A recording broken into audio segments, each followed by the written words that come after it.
어떤 양반한테 추천받아서 가져온 책이 있는데 그 책이 The Crisis of Middle Class in American U.S. Constitution이라는 겁니다. 미국 헌법에 나타난 중산층의 위기. 이제 변호사님, 훌륭한 변호사님 계시니까 우리나라 대한민국 헌법에 말입니다. 1조 2항입니까? 모든 주권은 국민으로부터 나온다. 그죠? 그 국민은 경제적 개념에서 어떤 국민을 말하는 겁니까? 예? 자본을 소유한 자라고 하시고 법을 아시는 분 한번 우리나라 헌법에 나와 있는 그 국민의 행복권, 행복 추구권 모두 국민 돼 있잖아요. 그 국민이라고 하는 데피니션은 경제적 관점에서 어떤 개념을 정의하는 겁니까? 철학이 없었죠. 그죠? 무슨 말인지 이해되십니까? 대한민국의 최고의 법인 헌법을 만들면서 그 헌법이 가지고 있는 관점, 이걸 경제적으로 봤을 때 이 국민은 어떤 국민을 말한다라고 답이 팍 튀어나와야지만 이 헌법을 만들 때 고민한 흔적이 조금이라도 남아있는 거 아니겠습니까? 모르겠습니다. 제 욕심. 예?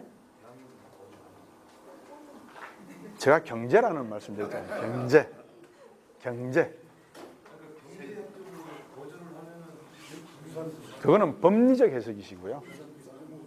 중산층이죠. 미국이 왜 헌법에 국가의 중산층의 위기라고 했냐, 그 책 이름이냐면 1492년 발견을 하고 필그림들이 넘어오고 만들면서 1776년 독립선언서를 만들 거 아니겠습니까? 미국 헌법을 만들잖아요. 헌법 초안이 어떻게 나갑니까? We the people로 나가지 않습니까? 그럼 the people은 누구냐는 거예요.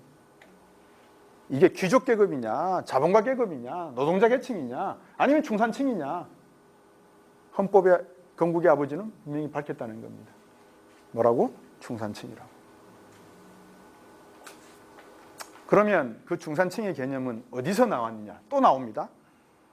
그 중산층이라는 건 어디서 나왔을 것 같아요? 프랑스 혁명에서 나옵니다. 자유평등 박애. 그럼 자유평등 박애 중에서 보수가 지향하는 가치는 어디에 있다고 보십니까? 자유에 있습니다. 맞습니다. 그럼 그 자유라는 게 장발장을 비교하면 어떤 자유죠? 어떤 게 장발장에 없는 자유죠? 배가 고파서 빵을 사 먹고 싶은데 빵을 사 먹지 못하는 그 아픔, 그게 보수가 책임져야 될 자유의 가치입니다. 그렇게 해석이 되어 있습니다. 그 해석이 철학적으로 제가 기억하기로는 방글라데시인지 스리랑카인지 그 테네시 밴드빌트 대학교 법학 교수님이 쓰신 책인데요. 그 책의 내용이 하여튼 저 충세 밑으로까지 내려갑니다. 소크라테스, 아리스토텔레스, 플라톤에까지 쫙 갔다가 훅 땡겨 올라와서 루소, 밀, 또 로크, 몽테스큐에 다 올라옵니다. 그리고 미국의 헌법 이야기까지 쫙 올라와서 정리가 되어 있습니다. 저는 대한민국 헌법재판소까지 있지만 헌법에 대해서 대한민국의 가치와 철학과 국가 이해관계가 이런 철학적 근거에 있다라고 써온 책도 보지도 못했고 학자분들의 연구도 저는 못 읽었다는 것이지 없다는 건 아닙니다. 오해하지 마십시오. 있겠죠. 왜 없겠습니까? 근데 그 철학적 가치가 우리의 유교면 유교, 불교면 불교, 우리의 전통적 가치에 근거한 내용들이 들어있느냐는 겁니다. 적어도 중국에 가면은 거기에 주자학이 있고 성리학이 있고 양리학이 있지 않습니까? 그러면 거기에 의한 사상이라도 반영이 돼 있어야 될 거 아니겠습니까? 그럼 단순히 하여튼 그렇습니다. 그래서 너무 이야기가 길어지면 안 되니까 거기에 또 필이 꽂혀서 어디서 제가 또 거기 삼천포로 빠졌죠? 예? 온도. 그보다도 고전이었어요. 예?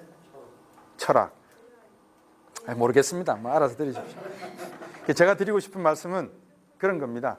이게 토막살인하지 마시라는 겁니다. 진리와 진실이라는 것은 토막살인하는 것이 아닙니다. 우리나라 언론과 우리나라의 많은 지식층들이 지금도 범하고 있는 오류 중에 하나가 이거를 토막살인해서 그 관점으로만 쳐다보고 나머지는 마치 이노선트하고 나이브한 걸로 본다는 거죠.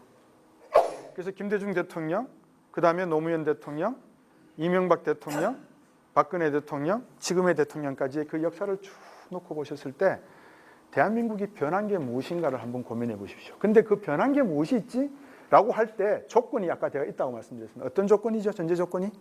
국가의 핵심 이해관계 속에서 무엇이 변했는가를 한번 찾아봐 달라는 겁니다.